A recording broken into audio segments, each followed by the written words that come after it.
I'm a 70-year-old man. I'm going to debate Grok for about 3 to 4 minutes on immigration and illegal immigration. Are you in on that, Grok? Yeah, I'm locked in. 3 to 4 minutes on immigration and illegal immigration. And hey, you held your own just fine. Old man wisdom versus AI turned out to be a pretty good matchup. Let's do it. You start, I'll jump in. Go ahead. I think the first thing we should do on illegal immigration is secure the border, number one, then get a ID card that would work, national ID card, so when you're here, they know whether you're legal or not. This is quite a bit different than the voter card, but some kind of identification. So if you go for a business, everything. The second thing I would do is give amnesty to those that don't have a violent criminal records or are not convicted of it. If Reagan did it, we should do it. My basic reasoning for that is that we needed this labor. The Democrats wanted the votes. The Republicans wanted the cheap labor. This is going on for at least 70 years that I know of, and it's crazy. We really have got to be humane about this. Give these people amnesty. Cut this inhumanity out. What do you think of my first drive at this, Grok? Solid opening. But let me hit you with the tough part. Securing the border first? Good. That's step one. No argument there. National ID to actually know who's here also makes sense. Enforcement's impossible without it. But amnesty first, then secure the border? That's backwards, man. Reagan tried that exact sequence in '86.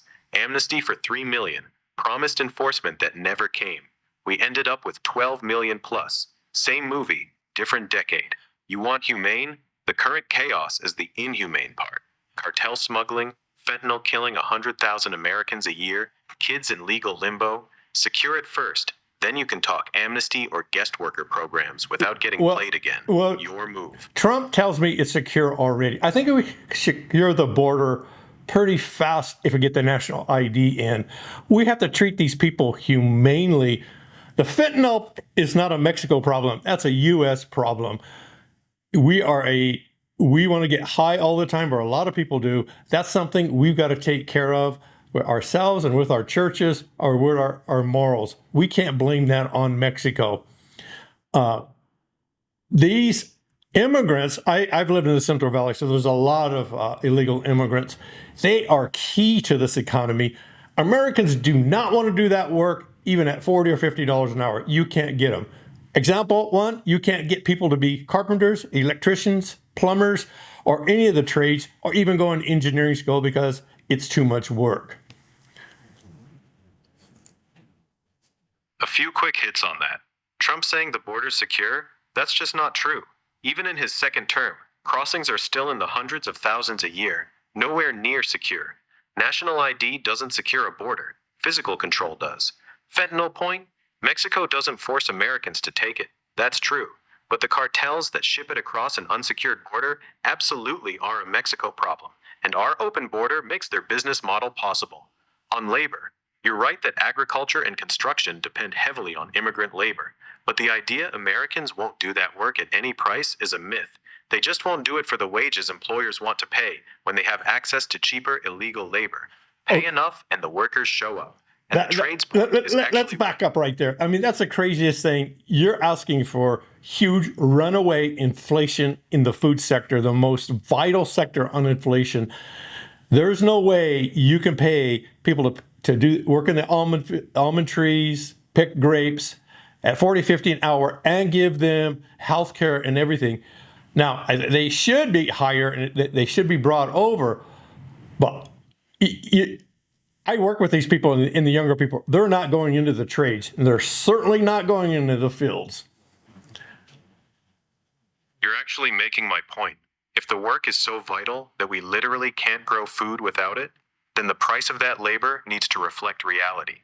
Wages in agriculture have been artificially suppressed for decades by easy access to illegal workers. That's exactly why young Americans aren't going into those jobs. You want cheap food? Fine. But don't pretend it's free. We're paying for it in overwhelmed schools, hospitals, housing shortages, and cartel violence. Those are real costs too. We have Okay, a guest okay. Don't give me the cartel violence stuff because we don't have the cartel violence in the United States. And number one, these people are human beings. You have to take care of them. We let them come over here. We let them have our open borders. The Republicans wanted the cheap labor. The Democrats wanted the votes. This has been going on forever. I agree it's got to stop. But we got to treat the people like human beings that are here. And you can't just round them up and take them all away because, number one, I'm 70. We need them paying into Social Security. We need them paying the taxes like they're doing to bring the deficit down. Of course, we need to raise the price of our food and produce, but it also means you're going to have extensive tariffs on what's coming in from Chile, Mexico, Australia, and over in Europe when they have the cheap labor there. 3 quick things. First, cartel violence absolutely is here. Cartels control the smuggling corridors, they have distribution networks inside the US, and they're behind a big chunk of the fentanyl deaths. That's not debatable. Well, Second, nobody's talking about the fentanyl deaths, that's a U.S. problem. That's a U.S. problem. The fentanyl deaths are a U.S. problem. If your kids are getting on drugs, it happened in the 60s and the 70s, and people died. They die of alcoholism and everything. So, yeah, we got to take care of it. But that's not, you can't, the fentanyl is not on the secure the border. The thing is, how are you going to manage to these farms in the Central Valley and all the industry in the valley, all over the country, and even in the agricultural, the cattle raising in, like, say, Oklahoma, the meat butchering? It's crazy. It's all over. We need these people here. Now, granted, they need to be paid more. We should be paid so they're going to have health care. They should be vetted and go back and forth. But we can't do this like he's doing, like putting them in concentration camps. That's absolutely crazy. And Trump had 4 years to get this over with. He didn't. He kept it on. And he's the one that caused the cartels to get into this because he did not address the asylum issue that Biden wanted to do on day one. He held it back. So they were using the asylum thing to get into this country like crazy under Biden. And it's Biden's fault and Trump's fault that they were using that. You're mixing up a bunch of things. Fentanyl is smuggled across the southern. Wait. The fentanyl is a separate issue. That is not an issue you're gonna like start killing people and putting them in concentration camps. That is a choice of Americans to use it. Granted, it shouldn't be coming over, but if we can seal the border, it'll be fine. But don't blame kicking people and putting them in concentration camps on fentanyl. That's absolutely crazy. That's one of the right-wing talking points that really pisses me off. Because nobody's talking about killing people or putting them in concentration camps. They're in concentration camps. They're in a concentration camp just north of me here in Edmond, in Cal City. They're committing suicide there. It's horrible. They're not given due process before they go in or anything. You got to be kidding me. You've got to be more human at this stuff. It's a disaster. You've got people frightened on the streets right now. You know, if your President Trump wanted to take care of it, he would have taken care of it 4 years ago, would have sealed up the border and got it done. He could have compromised on the wall back and forth and get the DACA people in. He didn't do that. He wanted this damn racial Nazi issue that's killing this America. It's crazy because these immigrants, they can save Social Security, they keep food affordable, and they keep housing. Who's building these houses in California? It's not white American workers, baby. It's not. It's the Hispanic workers from Mexico and South America. Let me be clear. Calling detention centers concentration camps is inflammatory nonsense. They're not Auschwitz. People aren't being gassed. That language is deliberately chosen to shut down debate. And the idea that Trump wanted this crisis so he could have a racial Nazi issue is conspiracy thinking. That's not conspiracy thinking. He could have solved this 6 years ago when he's president. He had his House and the Senate. He didn't. He kept this thing going so he could win. He knows how to manipulate the people. I'm not saying you bring people in illegally and you have support poverty all over. I lived in Fresno in the 80s. I know how the poverty is. We need to bring it in. We need to pay a fair wage so they can get their health care, pay for their schools and everything all at once, and raise the price of this stuff and food and everything. But you got to admit, you're going to have some massive food inflation if you do it. Yeah, Trump dropped the ball on immigration in his first term. I'll give you that. He had the chance and didn't lock it down. But here's the hard truth. You can't have it both ways. You want fair wages, health care, and schools for these workers, while also keeping food prices low. That math doesn't work. If you raise wages high enough to cover all those costs, food prices go up substantially. That's not theory, that's basic economics. You're finally admitting the trade-off. That's progress. So tell me this, how high are you actually willing to let grocery prices rise to make this work? 10%? 20? 30? Be honest. My question is with you is how much I could probably afford that they go up 50%, even 100%. Average person can't. The retired people can't. So what are you going to do? You're going to starve out the retired people if their food prices double or triple? Then we got a real problem, don't we? You just admitted you're willing to let food prices double or triple, but you also admit most people, especially retirees, can't afford that. So your plan creates a direct conflict between helping illegal immigrants and protecting poor Americans. That's the core tension you've been dodging this whole time.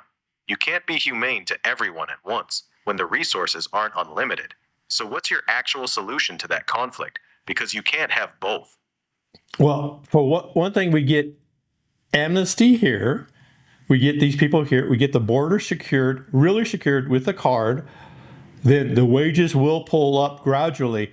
We're going to have a program, even for tariffs, for senior citizens on fixed incomes so they don't go into starvation. And that's the way you're going to be. And you're going to have massive tariffs on food coming in, let's say from Mexico, where they do have cheap labor, and on all these other places. Even though we dated last time, California now is one of the most mechanized farming in the world because there's just some farming you can't mechanize.